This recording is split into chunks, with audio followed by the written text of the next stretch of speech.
Saya mau ingatkan, karena kita bicara amal niat, amal niat.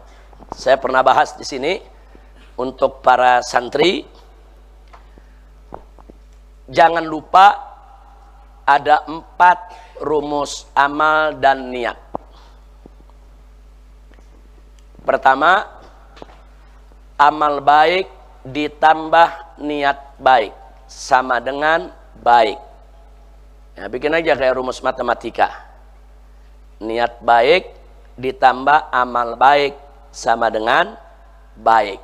Contoh, saudara, amalnya baik, yaitu sholat. Niatnya juga baik, ikhlas karena Allah. Amalnya baik, sholat, puasa, zakat, haji, amalnya baik. Niatnya juga baik, mencari ridha Allah. Amal baik ditambah dengan niat baik, diikat dengan niat baik, disertai dengan niat baik, sama dengan baik. Maka dia akan mendapatkan ganjaran yang baik. Ini rumus harus mesti selalu dipegang. Karena inilah satu-satunya rumus amal kita bisa diterima oleh Allah. Amal baik tambah niat baik sama dengan baik. Yang kedua, amal baik ditambah niat buruk sama dengan buruk. Amal baik ditambah niat buruk sama dengan buruk. Contoh, amalnya baik, sholat. Amalnya baik, puasa. Amalnya baik, zakat, sedekah. Amalnya baik, umroh, haji, baik. Tapi niatnya tidak ikhlas karena Allah. Nah, niatnya untuk popularitas, untuk dipuji orang. Seperti hadis yang tadi tuh, yang mati sakit, yang punya ilmu banyak, yang dermawan, hartanya berlimpah, disumbang untuk sedekah, saudara. Amalnya baik, tapi niatnya tidak baik, niatnya buruk. Maka sama dengan buruk. Loh, kenapa sama dengan buruk? Karena nggak diterima oleh Allah. Kalau sama dengan ganjaran baik, berarti Allah terima. Kalau buruk, berarti tidak diterima. Nah, jadi walaupun amalnya baik. Nah, hati-hati itu. Nah, sekarang yang ketiga, amal buruk ditambah niat baik. Amalnya buruk, saudara, judi buruk, mencuri buruk, korupsi buruk. Niatnya bagus buat bangun pesantren, niatnya buat bikin haji, niatnya buat sumbang yatim, saudara. Jadi kelihatan zahirnya niatnya baik. Dia mau cari pahala nih dari Allah. Kata dia ikhlas karena Allah. Saudara, pokoknya dia bangun pesantren. Tapi amal yang dilakukannya amal buruk. Amal buruk ditambah niat baik sama dengan buruk.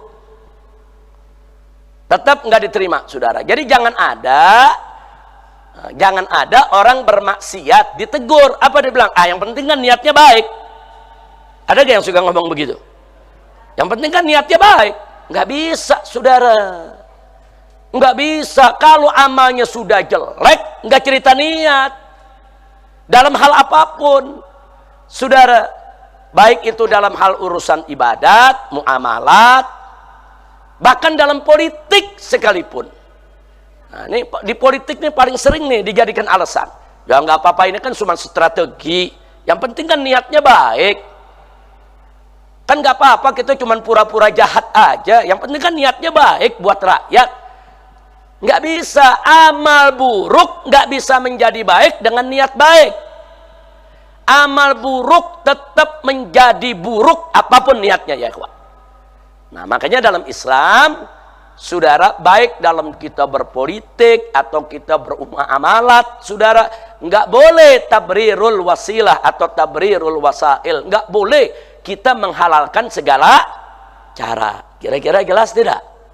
Nah, jadi jangan niat itu dijadikan alasan untuk menghalalkan amal cara kita. Nggak bisa. Oh, niatnya baik, jadi langkah kita nggak apa-apa.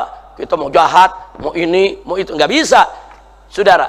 Mau korupsi, mau bunuh orang, mau langgar HAM, langgar aturan. Yang penting niatnya baik. Nggak bisa.